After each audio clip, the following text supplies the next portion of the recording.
What's going on, everyone? Welcome to the Monday, June 16th edition of the Ship My Money Show. Hope everybody had a good weekend. We have a 7-game MLB slate to start the week off. Some good tournaments on DraftKings, really regardless of what stakes you play. $5 large field lottery, $50K to first there. We have the $111 $100K to first. That is absolutely my favorite tournament to punt money off in every week. It's just that price point that really draws me in. And then I never actually do well in it. So looking forward to that tonight. Hopefully I can turn that around. But 7-gamer doesn't look like we have any real weather concerns. So that, knock on wood, shouldn't be too much of an issue. The Red Sox minus Rafael Devers are on the slate. Obviously, that is the huge piece of news in Major League Baseball right now. Absolutely insane trade for the Red Sox. Like, I get it. He was a malcontent. He was being an absolute asshole about playing the field. But I still view it as a huge failure on the front office and the coaching staff, the team, etc., to just not be able to repair that relationship. Like, you have prima donnas in sports. The entire job of management is to get everybody to coexist and not just ship your best player across the country for basically no return because you can't get along. So as an Orioles fan, love it. I don't know anything, admittedly, about the two prospects the Red Sox got, but Kyle Harrison is fine. I doubt he's a star. He's probably a serviceable major league pitcher. Jordan Hicks is whatever. As an Orioles fan, love him getting out of the division. Absolutely. Does kind of suck for him going to the place where it is most difficult to hit left-handed home runs. That's unfortunate, but at least he already got paid. He's in the middle of his massive contract. It's not like he's in a free agent year or anything like that. So hopefully change of scenery. I can't even say does him good because he was already raking in Boston. So crazy trade for the Red Sox. Good luck selling that to the fan base that is still pissed off about Mookie not being there. Now Devers is gone with basically nothing in return. It's nice seeing, you can say what you want about the Orioles offseason and all of that, but it's nice having a team in the division that clearly has a worse ownership group than the Orioles.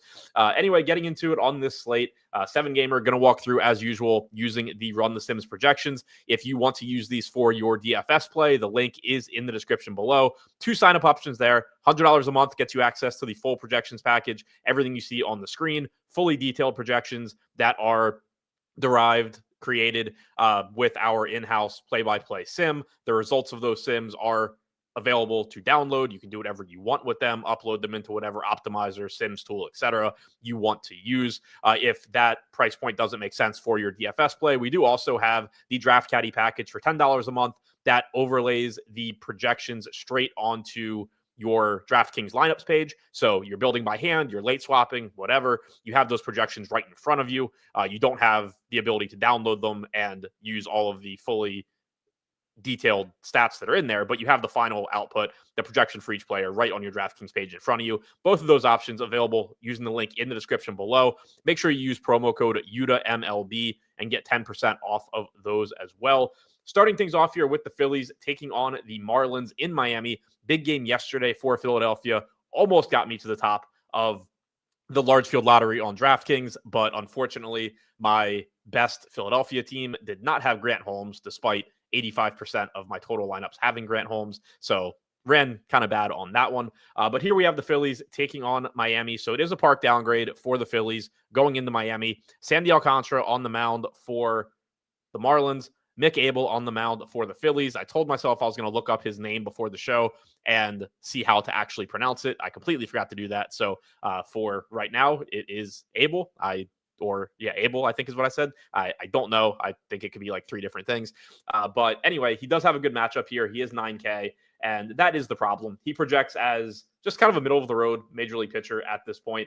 We have seen some success from him in a very small sample size so far, but 23% strikeout percentage, 5% walk percentage through his first 3 major league starts, 15 and a third innings pitched. Projects to be like a 19 to 20, maybe 21% strikeout guy going forward. It is an above average matchup, of course, against Miami, especially in this park. But the problem is just, and we've seen this a lot with DraftKings this season, it seems like the pricing on pitching on DraftKings is pretty heavily influenced by actual results and in particular run prevention. So we've seen it a lot this year where we see it like on Tyler Mahle in particular is one that comes to mind. There have been a couple others as well, but you have a 2.35 ERA through his first 3 starts. And as a result, DraftKings is just pricing him like he's this borderline top of the rotation starter, and he's not. So the salary is the sticking point here. The matchup is good. If you happen to have a lineup where you have 9K available, yeah, Lugo's another really good example, Devin. If you happen to have, the type of lineup where you have some popular bats, you have all the hitters you want, you have the SP1 you want, you have $9,000 left, and you need a low-owned pitcher, then sure, click on him. He has a good matchup. And at that point, you're not super worried about the salary because you already have the lineup that you want. But from like a building blocks standpoint, a prioritization standpoint, it's tough to really want to be paying 9K for somebody whose true talent level is probably around like $7,500, $7,600. That 9K price tag is taking a lot of the profit margin off of the fact that he's facing a good, he has a good matchup in a good pitcher's park. That's all great and everything. But if you're going to jack the price up 20% over what it should be, then it kind of doesn't matter. On the other side, 6% ownership coming into Alcantara as well. So similar ownership to him at 7,200. Really big fall off so far for him so far this year. Obviously dealt with the injury last year. In the past, he was kind of the poster boy for this too, where he wasn't a great strikeout pitcher, but he was good at run prevention and he'd be really expensive. The big difference with Alcantara back when he was winning the Cy Young, though, is that he would go so deep into games, it made up entirely for the relative lack of strikeout upside. He would just throw 9 innings, throw complete games when your guys with higher strikeout percentages were throwing 6 innings and make up for it. But you have seen a big drop off for him so far this season. The matchup with the Phillies is not good. 17.7% K percentage so far this year is low. One saving grace here is that his stuff plus grade is still very, very good at 108. His average fastball velocity is coming in at 97.5 miles an hour. That's good. Location plus grade is below average, so it does look like he's had some command issues so far. Probably maybe turns things around, even if he doesn't get all the way back to winning Cy Youngs. But also, the matchup with the Phillies isn't exactly the spot where you're super optimistic about him. So I do think he's going a little bit under owned here. 9% chance of being optimal at 6% owned, but still a relatively low probability play. Nothing that truly stands out here. Mick Abel, 7% chance of being optimal at 6 to 7% owned. So I think the field has that one pretty much entirely correct. Looking at the hitters here, starting on the Philadelphia side, so far this season, Alcantara against left-handed hitters, 15% strikeout percentage, 237 expected ISO with a 393 expected WOBA. Those are not numbers that you really want to see if you're going to be facing Kyle Schwarber in particular. But you still don't have Bryce Harper, so that's a benefit for Alcantara. You have Max Kepler from the left side, Bryson Stott, Brandon Marsh. Like, those guys are all fine, but obviously missing Harper does make this lineup a lot weaker, and Harper is somebody that would have matched up really, really well here. So Kyle Schwarber, clearly the most dangerous left-handed bat here, but the Phillies do look like they're going a little bit under-owned using our projections right now. 8% projected ownership coming in to Bryson Stott. Optimal rate is nearly 2x that. We haven't projected to hit 7th, so I thought maybe there was a chance that we had him leading off, but we don't. 4K price tag on a 7-game slate is pretty appealing there. Kyle Schwarber, 17% chance of being optimal at 12% owned. 5,500 is a pretty cheap price tag for the upside that Kyle Schwarber offers. And then you factor in that Alcantara, hasn't been particularly good this year and has really struggled with lefties. 277 expected ISO against right-handed pitching for Schwarber this year. Trey Turner, 17% chance of being optimal. Real Muto, 16%. I will remind you that when I talk about the optimal rates here, it is in the context of building tournament lineups. So correlation is factored in here. So like if you have, for example, let's say let's say like the median projection for Bryson Stott and Kyle Schwarber have them going under owned, but the rest of the Phillies individually are correctly owned. There is a tendency for all of them to kind of get pulled up because of stacking and like having Stott and Schwarber, for example, driving those stacks. So I did just want to point that out. If you're somebody playing cash games or playing like smaller field stuff where you don't necessarily care about correlation as much, that I'm not saying that like everybody on the Phillies is a great play in cash games or something. But when you factor in correlation, I do think collectively, they are pretty much going under-owned across the board. 10% ownership to Alec Boehm with a 14% chance of being optimal. Otto Kemp, 7% ownership at 2,700, first base, third base, 15% chance of being optimal. 16% to Real Muto, like I said, 13% chance of being optimal to Max Kepler at 8%. So with the way things look right now, really like the Phillies here, despite the Park downgrade going into Miami, like the matchup against Alcantara here. He has been more respectable against righties. 130 expected ISO, 150 expected ISO so far this season. 318 expected WOBA, 19% strikeout percentage. But Trey Turner obviously can get there on stolen bases. Alec Boehm moving up in the order lately with Harper out. He's only 3,800 with MPE, so that's nice. Castellanos, 3,800 is really cheap. So the pricing here is nice. The park, again, is not ideal, but that's just kind of made up for, similarly to what I was talking about with Mick Abel, the fact that, he's expensive, and clearly that matchup against Miami is, you're paying for it. You're kind of getting the opposite here. Like, you can say, yeah, Miami's not a great place to hit home runs, and that's true.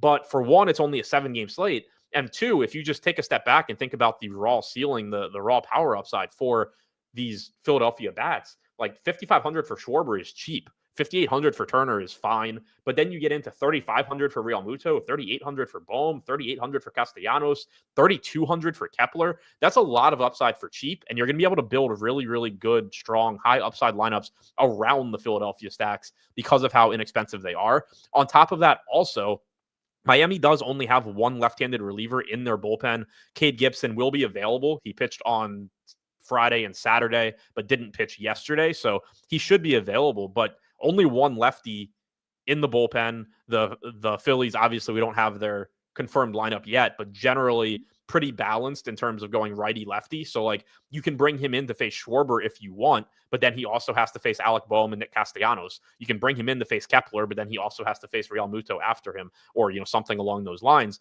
So there's only one guy for them to use, and they're probably not going to stack all their lefties together. So they probably can't just like bring in their one lefty and then wipe out all of the lefties one time through the order. So that's another thing that sets up favorably for the Phillies here, a small thing that does go into our projections. I've mentioned that before, but because we create them with play-by-play sims, we have the ability to predict bullpen matchups and all of that. So that is something that is reflected in our projections. It is reflected in pinch hit percentage as well.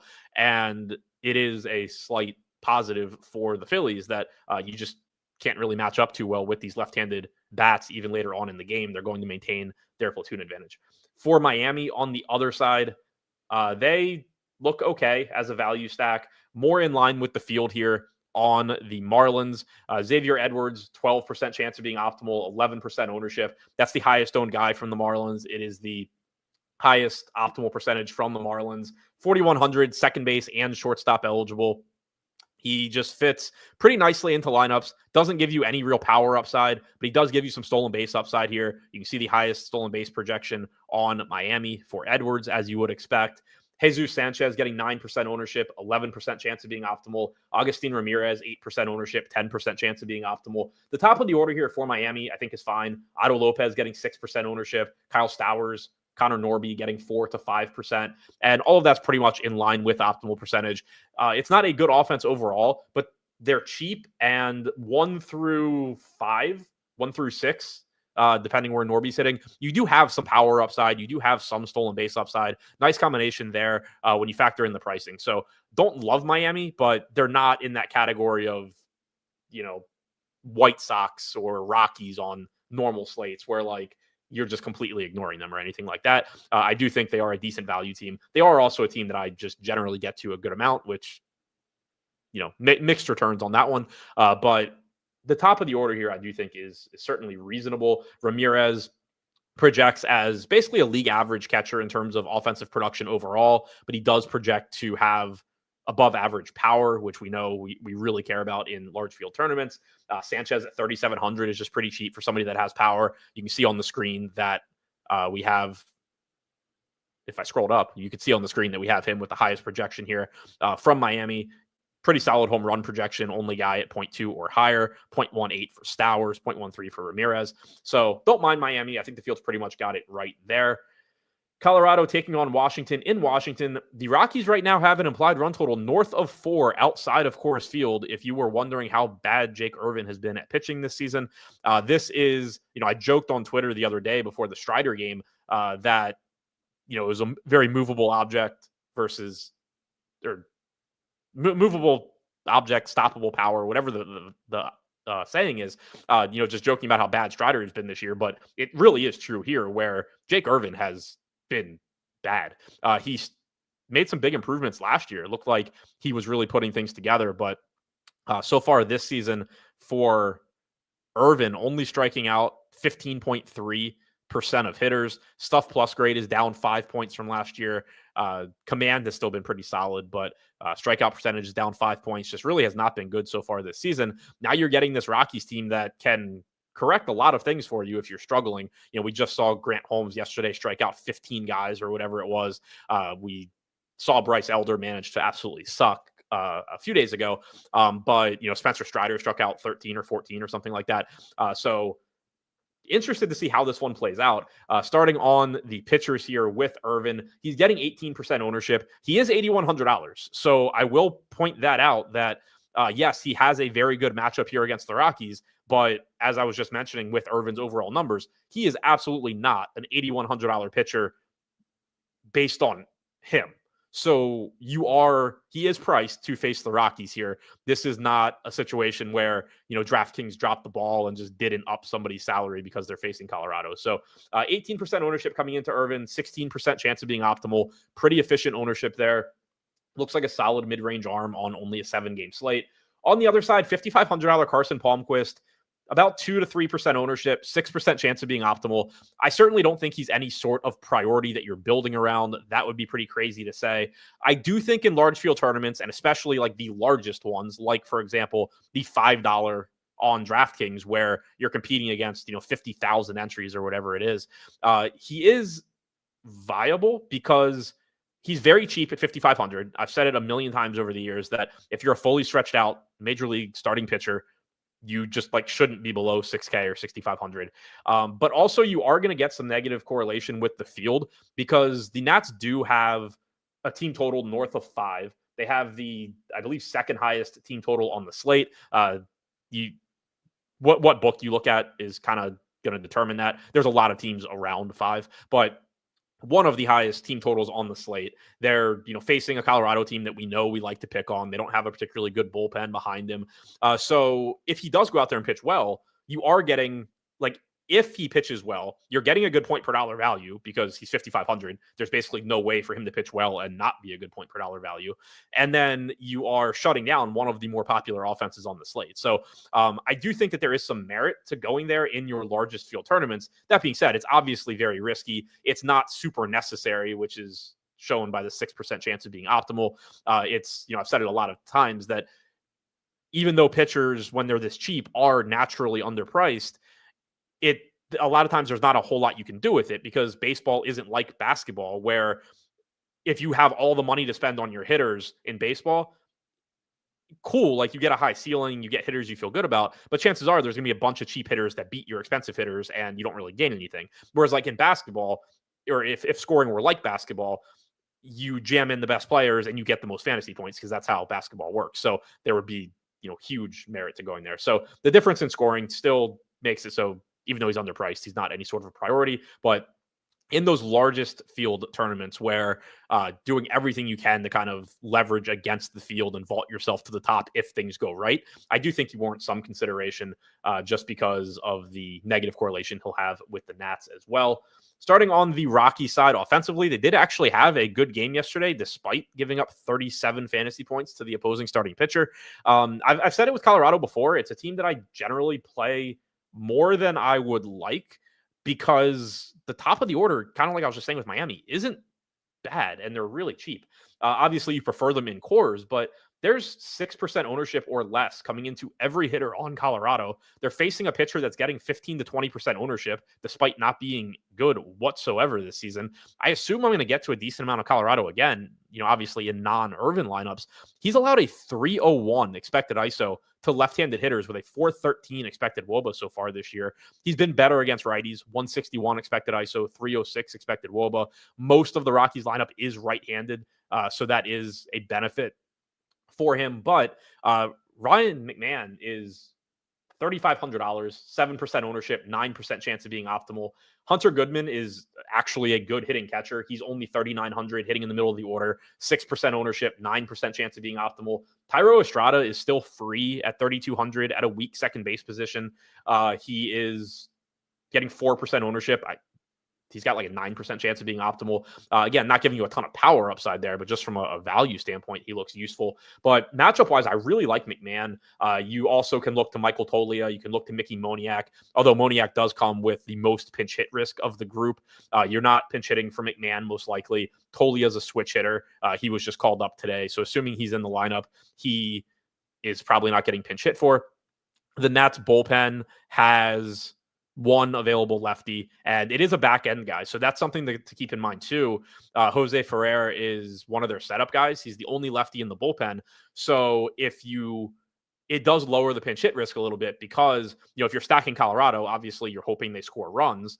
And if they jump out to, any sort of a lead or anything like that, you're probably not getting the lefty coming in for Washington because he's a guy that typically pitches with the lead or in tied games. So that does lower pinch hit risk a little bit for Moniak. It does make McMahon look a little bit better that he probably will have the platoon advantage throughout the game. I think Jordan Beck's going a little underowned. I think Doyle's going a little underowned. So obviously not a ton of confidence in the Rockies because they aren't very good overall. But the top of this order is cheap, not popular, and facing a pretty popular, very flawed pitcher. So I do have interest in them. Aaron said, how many innings do we think Ohtani throws? One. Washington on the other side here against Palmquist, not getting quite as much ownership as I expected before I looked at it, but getting like around 10 to 12% to Ahmed Rosario, to CJ Abrams, to James Wood, to Alex Call. And optimal rates, for the most part, are pretty in line with what the field is doing. Ahmed Rosario, 9% chance of being optimal at 12% owned, 3,600 at third base. Pretty good price tag there.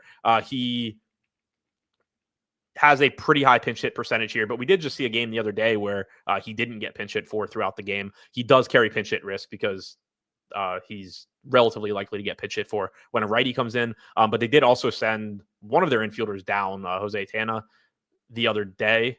So that could lower it a little bit as well. But a pretty good value there. CJ Abrams, lefty, but not going to care too much. 8% chance of being optimal at 10% owned. Relatively expensive at 5,400, but we know that he gives you some home run upside. He gives you a lot of stolen base upside. James Wood is just a monster. 5,700, completely warranted. Stolen base upside, home run upside. Again, lefty, but not super concerned about that.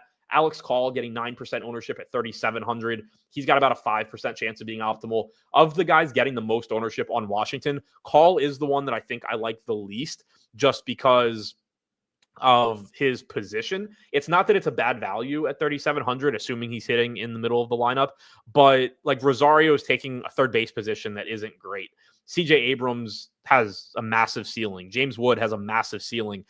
The point per dollar punt outfielder type guy, especially when they're popular, is generally one of my least favorite spots to get to because there's just going to be so many good hitting outfield plays. I prefer if I'm going that value route, I prefer going to the low owned guys where at least I'm getting the added benefit of low ownership if they do well, as opposed to the popular, not great power hitting, not massive stolen base projection, outfielders. You can see a decent stolen base projection for Call, but nothing crazy. A decent home run projection, but nothing crazy. You can find this type of projection everywhere in the outfield and not take on as much ownership. So that's why the optimal rate is a little bit lower. Still not a bad play or anything like that. And then around 5% chance of being optimal to most of the rest of the Nats. So I do think they look good here. I think the ownership is pretty much where it should be. They are relatively popular, but nothing that is, alarming. You're not looking at them like we had the Orioles the other day where it was like, well, the Orioles are in a really good spot, but the entire team is 20% owned. Not seeing projected ownership like that, at least right now. Certainly something to keep an eye on, though. Angels are taking on the Yankees in Yankee Stadium. Jose Soriano is pitching for the Angels. For the Yankees, we have Clark Schmidt. $8,700 price tag on Schmidt. $7,000 price tag on Soriano. Schmidt is going to be one of the most popular pitchers on the slate today, and I absolutely think that it is warranted.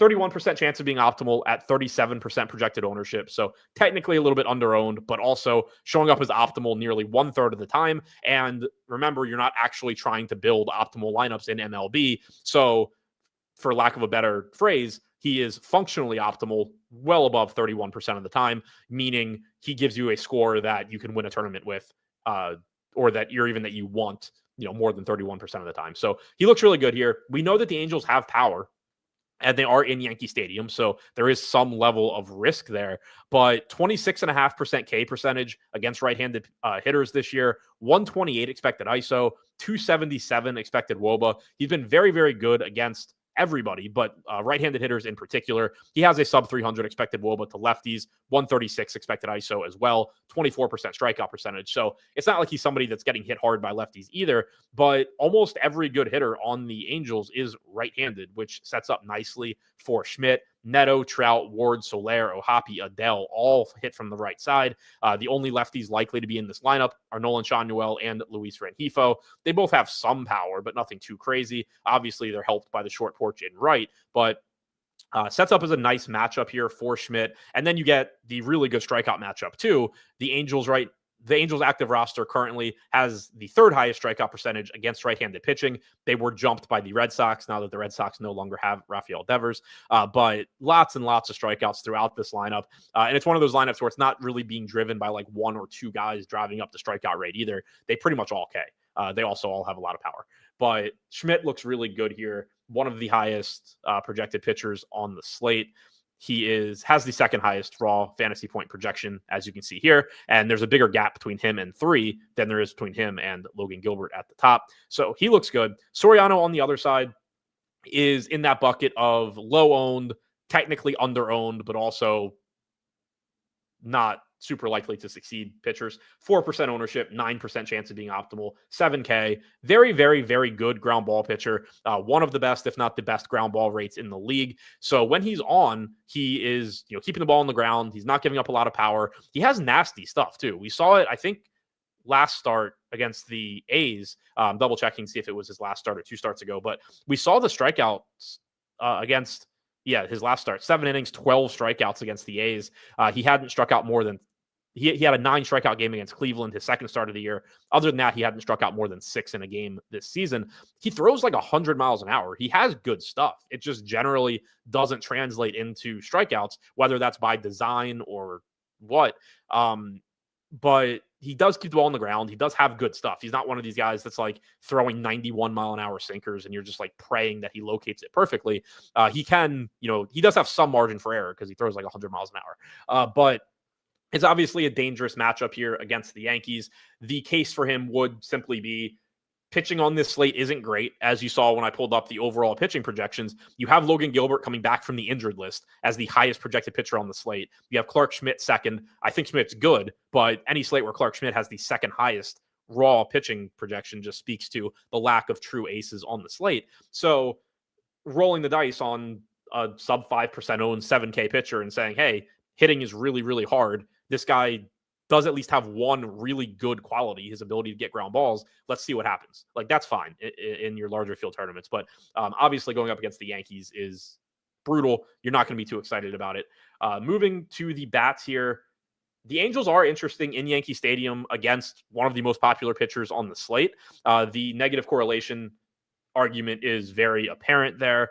That being said, even though I do think they're going a little bit under-owned, the highest optimal rates on the team are Mike Trout and Zach Neto at like 7% apiece. So relatively low probability, but there is upside here, and nobody's projected for more than Mike Trout's 4% ownership right now. Trout, Neto, Ward, Ohapi, Soler, like these guys all have legitimate power. Schanuel and Rengifo get the bump in Yankee Stadium being lefties. So again, large field tournaments, negative correlation. If you want to go that route, it's similar to Colorado. You're getting a little bit more negative correlation than Colorado, but you also certainly have a more difficult matchup. Like Clark Schmidt is much, much better than Jake Irvin is as a pitcher, and the Angels have much more overall talent offensively, power upside than the Rockies. So it kind of comes out very similar where you would rather, like if the Angels were facing Jake Irvin, they would look really good. If the Rockies were facing Clark Schmidt, you would really not have much interest. But I think they're overall comparable to the Rockies here, given their respective matchups. But you are getting like double the ownership coming into Schmidt as well. On the Yankees side, I do have one interesting thing to point out here. Aaron Judge is getting 14% ownership, $6,500 price tag, 7% chance of being optimal. So I do think he's going a little bit over-owned, just given that he's a $6,500 outfielder. But again, I've mentioned it a lot. Generally, the most expensive players are going to show up as over-owned in terms of optimal rate because you're basically creating the lineups in hindsight. Like, what cheap hitters did well. Whereas when you're building your lineups for DFS, you don't know what cheap hitters are going to do well. And so there's the gap between where Judge actually should be owned and ownership isn't as big as optimal percentage suggests. One thing I do want to point out here with Judge, and this doesn't suggest that like he's a bad play or he doesn't have a massive ceiling or anything like that, but it is something to keep in mind that we saw earlier in the year. Ron Washington was the first and really to this point, I think only manager that was just flat out refusing to pitch to Aaron Judge at times. He's faced the Angels 3 times this year. He had 2 walks in 2 of those 3 games. I want to pay attention to what the Yankees lineup looks like. The projected lineup that we have has Bellinger hitting 4th. A different one I looked at had Goldschmidt hitting 4th. It's going to be a very small thing, but if Goldschmidt is hitting behind Judge, the chances of him being intentionally walked do go up a little bit. I'm also not sure that they even care. Like, they would still clearly rather pitch to Bellinger than Judge, even though they would rather pitch to Goldschmidt than either of them. But I did want to just mention that with Judge because I'm surprised it hasn't started happening more already. But sooner than later, teams are going to start just giving him the Barry Bonds treatment, and it's going to be annoying in DFS because on the one hand, you're going to want Aaron Judge because of the home run upside, obviously. But on the other hand, if teams are just going to intentionally walk him in half his plate appearances, the chances of him doing tournament winning damage obviously go down. So I did just want to mention that the Angels, at least as far as I can remember, were the most, or least, however you want to view it, aggressive team in walking Aaron Judge so far this season. So that is something to keep in mind there. Jazz Chisholm, 8% ownership, 7% to Stanton, who's back at 4K, 7% to Bellinger at 4,600, 6% apiece to Goldie, to Grisham, 5% to Wells. So 5 to 8% ownership really across the board for the Yankees, with the exception of a bit more going into Aaron Judge. Other than Judge, who I do think is going a little bit over-owned, but again, it goes back to what I said about him being so expensive and that being a little bit misleading. Overall, I think the Yankees just look like a good stack. Ownership is pretty much in line with the optimal rates across the board.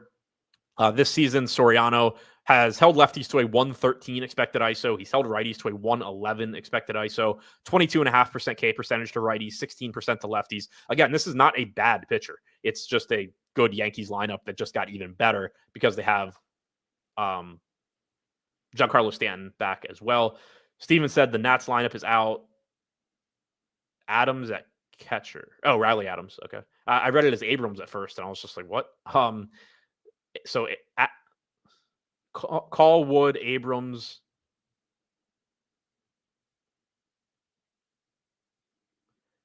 Chaparro, Rosario, Brady House making his major league debut, Riley Adams, Dalen Lyle, Jacob Young. My God, this is a bad lineup. Palmquist probably looks a little bit better with that lineup. I don't even know what I was really expecting, but it's just really ugly to look at. Brady House is a solid hitting prospect. I'm actually not sure if he's in the player pool. He is not. So this lineup actually is a downgrade to stacking the Nats. You on DraftKings cannot play the number 6 hitter on the Nationals. And then also, not that Keibert Ruiz is great, but Riley Adams being the catcher is not ideal. So it is a little bit worse lineup to stack. Alex Call's projection will go up a little bit since he's leading off. I think he was projected to bat 5th. Chaparro batting cleanup, I assume is going to be a popular value play, except, oh, wow, he's not in the player pool either. Okay, so the Nats are really tough to stack. You cannot play the 4-hitter or the 6-hitter. The 7-hitter is Riley Adams. This is actually a pretty... I mean, this sucks from like a DFS standpoint for the Nats for stacking them. Obviously, the guys that you can play, Call looks fine leading off. He's cheap. Wood and Abrams, great. Rosario, good. But not being able to play the 4-hitter or the 6-hitter here is not ideal. So that's interesting. Going back to the Yankees, Angels, again, just to wrap up the Yankees, I think they look good. You don't need me to tell you that the Yankees are a good stack. Jesse said Chaps on DK. I'm not seeing it when I type in his name.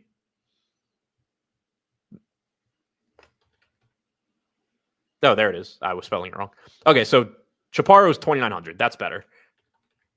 House is not in the player pool. Okay. So ignore half of what I just said about the Nats. Chaparro, 2,900 at first base, is in the lineup. House is in the player pool, rather. House is not in the player pool. There is going to be some pinch hit risk as well here. You have a little bit on Call. You have some on Rosario. I think you have some on Chaparro here. Like, he's right-handed, getting the start against the lefty. I'm pulling up the Nats, trying to pull up the Nats roster real quick just to see what exactly they can go to. But you have Nathaniel Lowe not starting. So Chaparro is going to have a high pinch hit percentage.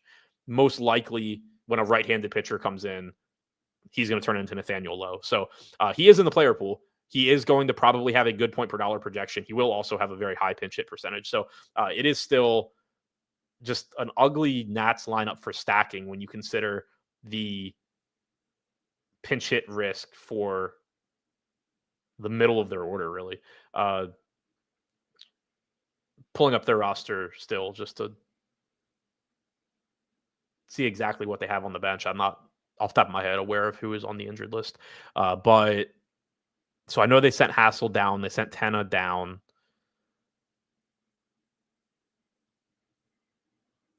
Yeah, so they have Luis Garcia is not on the injured list or anything. So this lineup, going back to it being problematic, you have Chaparro batting cleanup at first base. You have your left-handed first baseman available on the bench in Nathaniel Lowe. You have Ahmed Rosario starting at second base, batting fifth. Your left-handed second baseman is on the bench, Luis Garcia. Very good chance that both of those guys are getting pinch hit for when you get into the bullpen. As far as the bench goes for the outfield, Alex Call probably is okay. You don't have left-handed outfielders. Josh Bell is not starting, but James Wood is DHing and Call's in the outfield. So I don't think Call is getting pinch hit for. I do think Chaparro is getting pinch hit for, and I think Rosario is very likely to get pinch hit for. So there is pinch hit risk, significant pinch hit risk in the middle of this lineup for Washington. But they will project well point per dollar. So it's kind of a tricky spot. Baltimore taking on the Rays in Tampa Bay. Looks like there will be a little bit of rain around in this one, but not enough, at least right now, that we expect it to impact the game. Ryan Pepio is going for the Rays at 7,600. Zach Eflin going for Baltimore against his former team at 7,800. I'm a little surprised at the gap in projection here, given that the matchup against Tampa Bay is a pretty solid one from a strikeout standpoint, and this Orioles team is certainly getting better. But you do also have the Orioles in the top 10 in strikeout percentage against right-handed pitching this year. Tampa Bay is fourth. Both offenses are well above average in terms of production. So it is a similar matchup where you get some strikeouts for both guys, but you do also have quality hitters on both teams. We are a little bit higher than the market from what I've seen on Pepio's projection. He is somebody that I think we're just kind of generally higher on. 22% strikeout percentage this year is down 4 points from last year when he was at 26%. His stuff plus grade is still very good, down a couple points from last year, but still well above average at 108. Location plus grade is actually better than last year at 102.8. So he's been above average. He's shown above average command, above average stuff. It's just not turning into strikeouts so far, which he's thrown 81 2/3 innings this year. you should be looking mostly at the strikeout percentage at that point. But we do know in the past he has had better strikeout stuff. You look at the teams that he's faced this year, has had some good matchups, some difficult ones, as you would expect at this point in the season. So there's nothing, it doesn't really stand out as being overly difficult, but he has faced the Padres, he's faced the Blue Jays twice, he's faced the Astros twice, he's faced the Yankees twice. Most of his good matchups were at the very beginning of the season. He faced the Rockies, the Pirates, and the Angels in his first 3 starts. So he is somebody that's talented. Like I said, we are a little bit higher on his projection than I've seen other places. 15% projected ownership to him at 7,600, 24% chance of being optimal. Again, that has to go with our projection being higher. Obviously, the ownership projections are going to be driven by industry projections in general, and we're higher than industry projections in general on Pepio. The matchup is scary, no doubt about it. The Orioles offense is good. They have gotten a lot healthier. You have Jordan Westburg back. You might have Colton Cowser. He's missed the last few games after crashing into the wall, but they also have been playing left-handed pitchers, so it was easy to just give him a day or two. You have Westburg back. You have Mullins back. Gary Sanchez is back, but I doubt he's playing today. You suddenly have this very deep Orioles lineup where, not that long ago, Ramon Urias was like a middle of the order hitter, one of the best hitters on the team out of the guys available. Now Ramon Urias is probably batting like ninth. You have the projected lineup here of Holiday, Rutschman, Gunnar, O'Hearn, Westberg, Cowser, Laureano, who's having a really good year, Mullins, Urias. Like, there are no easy outs in this Baltimore lineup now. So, assuming that it's close to the one that they are projected to run out there. So a high upside spot for Pepio. He is only 7,600. There are strikeouts in this lineup, but also a very dangerous one. You're in the minor league ballpark in Tampa, and you just have quality hitters top to bottom in this Orioles lineup. On the other side for Eflin, 8% projected ownership at 7,800, 11% chance of being optimal. So does look like he's going a little bit under-owned as well. Only a 17% strikeout percentage this year. His stuff plus grade is down 6 points from last year. His command has not been as good. Still well above average, 106.7 location plus grade, but that's down 2 points from last season. Fastball velo is down 0.7 miles per hour. So there are some concerns with what we've seen from him so far this year through 53 innings pitched. There are strikeouts in the Tampa Bay lineup. There are also good hitters. So I think both of these pitchers are at least solid. Pepio, the bigger priority, just based on talent compared to Eflin, but certainly a dangerous, risky spot for both of them as well. I do like the fact that they're both less than $8,000. You're saving some money. You're still getting upside because of the strikeout matchups, and then you're kind of just hoping that they have their best stuff and don't get lit up by the opposing offenses, which are good ones. Starting with the Orioles here, 9% ownership coming into Gunnar, 8% to Westberg, 7% to Rutschman, 7% to Holiday and O'Hearn. Very similar optimal rates to those guys. Ownership is slightly higher than the optimal rates, but nothing really concerning. And that isn't surprising given that we're a little bit higher on Pepio's projection. We're probably going to end up a little bit lower on Baltimore projections as well, but still a very high upside spot here and also some value. Baltimore's pricing still really hasn't corrected. And now you have this deep lineup that has a lot of talent. Gunnar sub 5K, Holiday 4,300 leading off, Adley 4K in a park where he can certainly hit the ball out. O'Hearn's been one of the best hitters in baseball. Not the best home run hitter, but just a very good hitter overall with MPE. If Kobe Mayo's in the lineup, he's shown signs of life, looking a lot more comfortable as a hitter. Now that he's getting consistent at bats, he's still 2,300. If Carlson's in the lineup, he's cheap at 2,600. So they look fine. Like you can stack this team a lot of different ways because they have so many good hitters. They're cheap. You can get good players around them. But again, that being said, Pepio is a solid pitcher as well. So far this season, even though the strikeout percentage is down, like I said, the stuff plus grade has been solid. 164 expected ISO with a 29% strikeout percentage against lefties. That is noteworthy as well. 18% K percentage to righties with a 207 expected ISO compared to that 29% strikeout percentage. 290 expected WOBA, 164 expected ISO to lefties. He's thrown his changeup to lefties 29% of the time with a 12% swinging strike percentage. Fastball has an 18% swinging strike percentage against lefties compared to 7% against righties. So there's probably some noise in there, but also my guess, I talked about this on a show the other day. It's something that there's no stat that I can just like immediately look at and know the answer. My guess is that he probably tunnels his changeup and fastball really well. It's probably very, very difficult for opposing hitters to distinguish between the two before it's too late. And my assumption is something like that is probably what drives that swinging strike percentage on the fastball to lefties because uh he throws his changeup 19% to righties and has a 21% swinging strike percentage on it. So like that part is weird where he's still generating a ton of swings and misses on the changeup to righties, but he's not on his fastball. And then he's getting a ton on his fastball to lefties. So I don't know what makes up for it. It could be like a location thing also. But it is probably something in the details of how exactly he's sequencing or he's pitching or something like that, why he's getting all these swings and misses on his fastball against lefties, and in turn, why he has this elevated strikeout percentage. And the reason that it's worth noting against the Orioles is it's a very left-handed heavy lineup.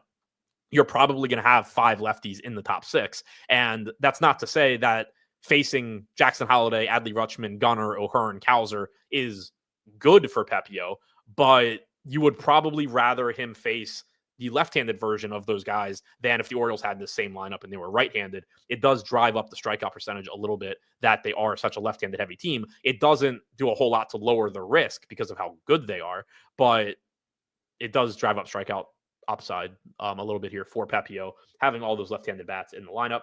On the Tampa side against Eflin, not really getting much here in the way of optimal percentage, which is kind of surprising.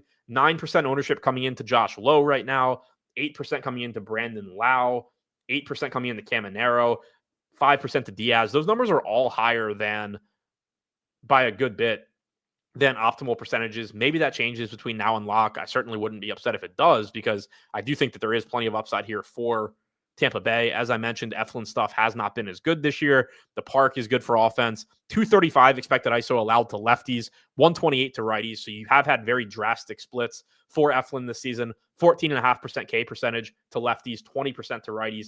Again, Josh Lowe, Brandon Lau, those are the guys getting the most ownership here. And I think they are, like, in my head, they look like very good plays. They stand out when you look at the splits here against Eflin. But optimal percentage is around 4% for both of them. So quite a bit below ownership. The Orioles bullpen has pitched well lately. They do have, some solid arms out there.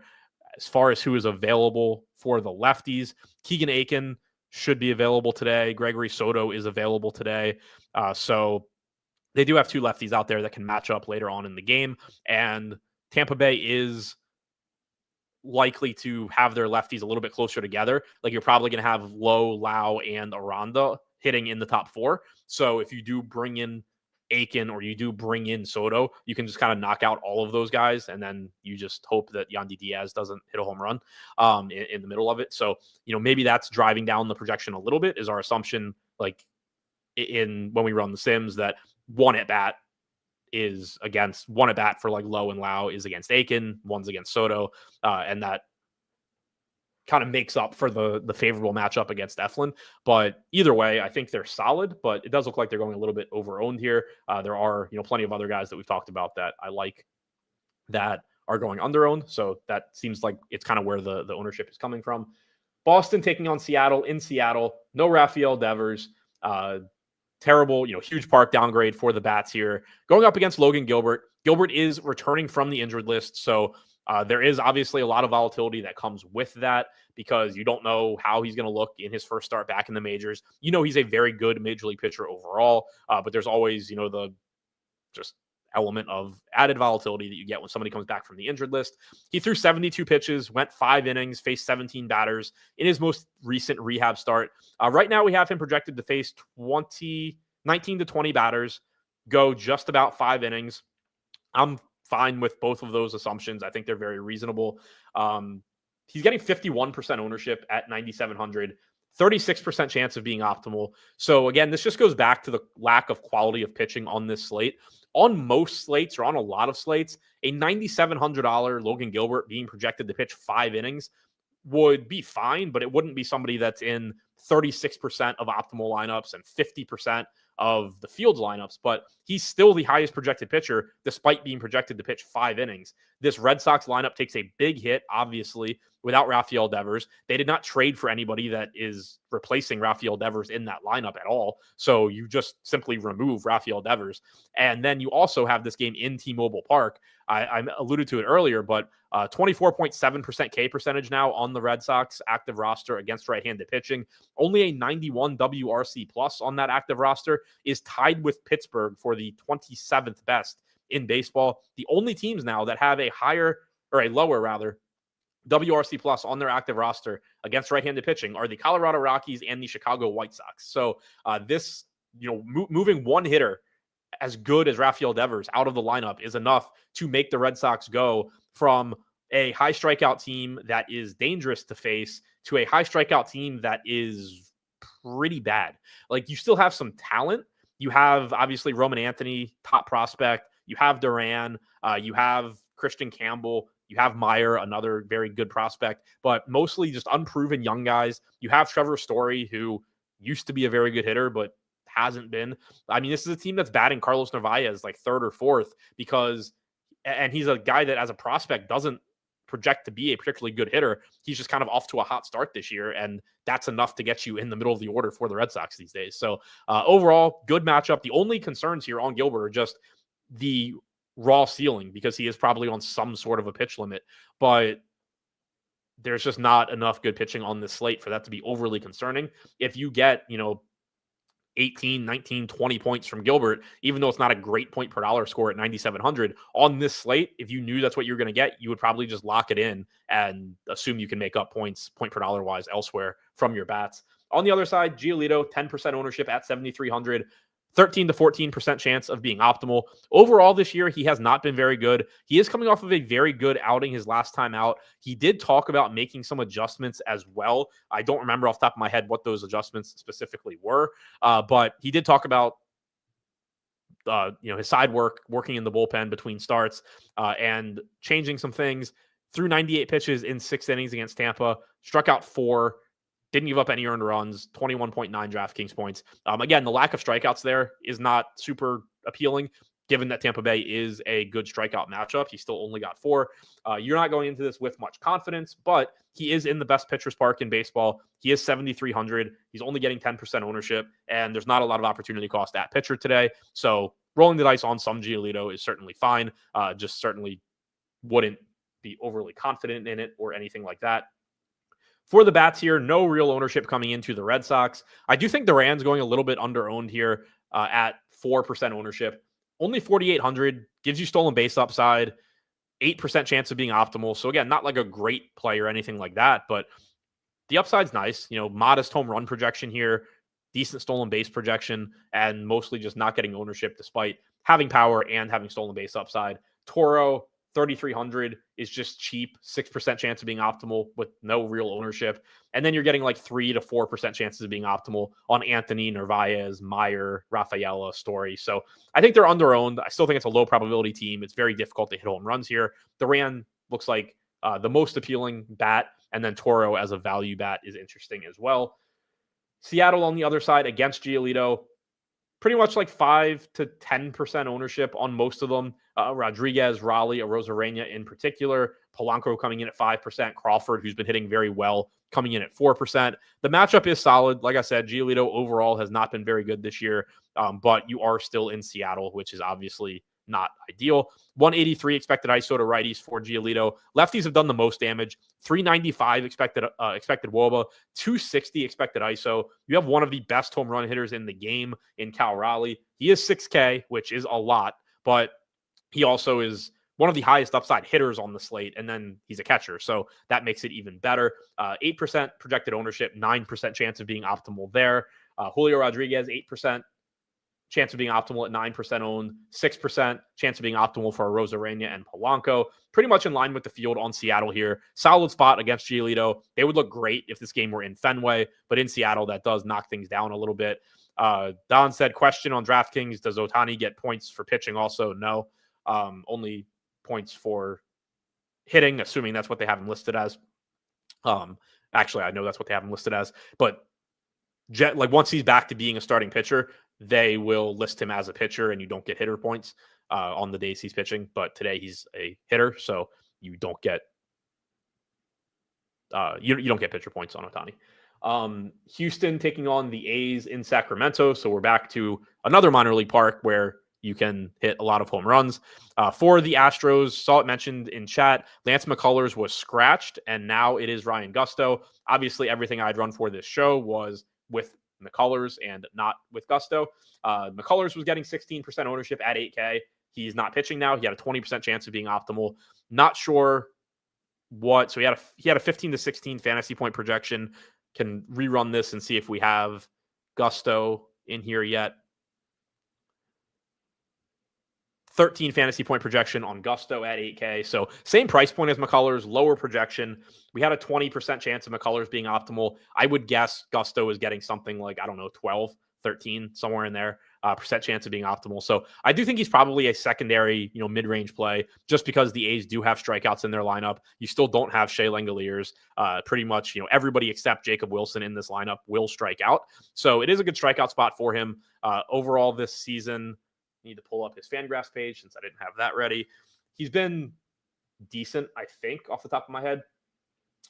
He 49 and a third innings pitched this year, 15 total games, 9 starts. Overall has a 23% strikeout percentage. That probably, comes down a little bit as a starter, but I think he's fine at 8K. He's not as good as McCullers would have been. And then for the A's, we don't know who's pitching. Some places have Scherer listed, some have Spence. We have Spence right now.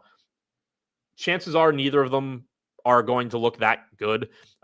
Spence is 7,500, like no ownership, but we need a confirmed starter here for the A's.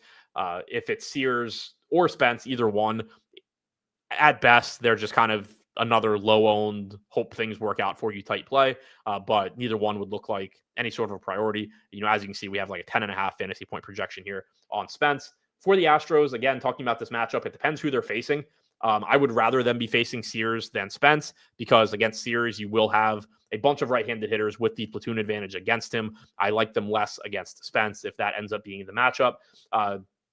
Tons of ownership coming into them, again, because I think most places have Sears projected. And so right now, the optimal rate with our projections for Houston on most of these guys, it's coming in like 10 to 15%, and then their ownership is like 15 to 25. But again, that's with us projecting them to face Spence, and I think the industry generally projecting them to face Sears.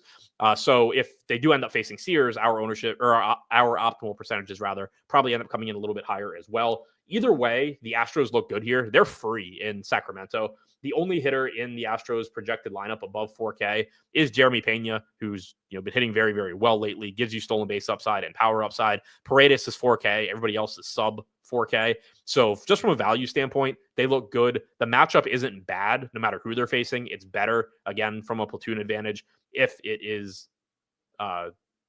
Sears. But I would expect their ownership to come down a bit if it's Spence instead of Sears. So kind of just have to wait and see what the A's end up doing on that one. But either way, the Astros are going to look like good value. It's just a matter of exactly how good playing in Coors Field Light against maybe a left-hander in Sears who struggles with right-handed power when that's basically all the Astros have, or against a righty in Spence who is solid. And then you're basically just rostering the Astros because of the park and because of their underlying talent at cheap price tags, more so than the actual matchup. For the A's on the other side against Gusto, again, everything I ran was with them projected to face McCullers. The matchup does get a little bit better, I think, against Gusto. You have a 235 expected ISO allowed to lefties this year, only 112 to righties. So that does make Butler stand out. It makes Soderstrom stand out in particular. Don't have a whole lot else to say there since I didn't run anything with projections. I can compare. So if we look at the A's, now we have a 9.4 fantasy projection on Butler. That is the highest on the team. He was 8.7 against McCullers. So you got a nice bump there. Soderstrom pretty similar, actually went down a little bit, which is weird. But Butler, I think, does benefit quite a bit here from the matchup against Gusto instead of McCullers. Like him quite a bit. Soderstrom went up from 7.4 to 8.1. I read it backwards. Rooker went up a little bit. So, yeah, the A's do look better than they did when I ran stuff before the show. Butler, in particular, a really big bump there.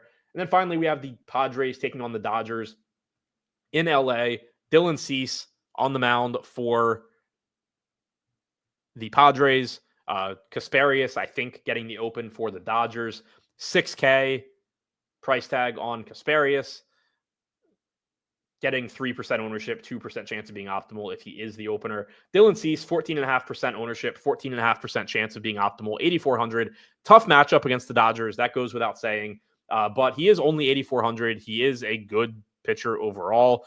This season, 29.9% strikeout percentage. That's better than every pitcher on the slate other than Logan Gilbert. His optimal rate and ownership probably go up a little bit as well with McCullers being scratched, because that is an 8K pitcher that you're not going to be prioritizing now, and Gusto will probably be a little bit less interesting than McCullers. So maybe you end up getting 17, 20% ownership / optimal rate, somewhere in there on Cease.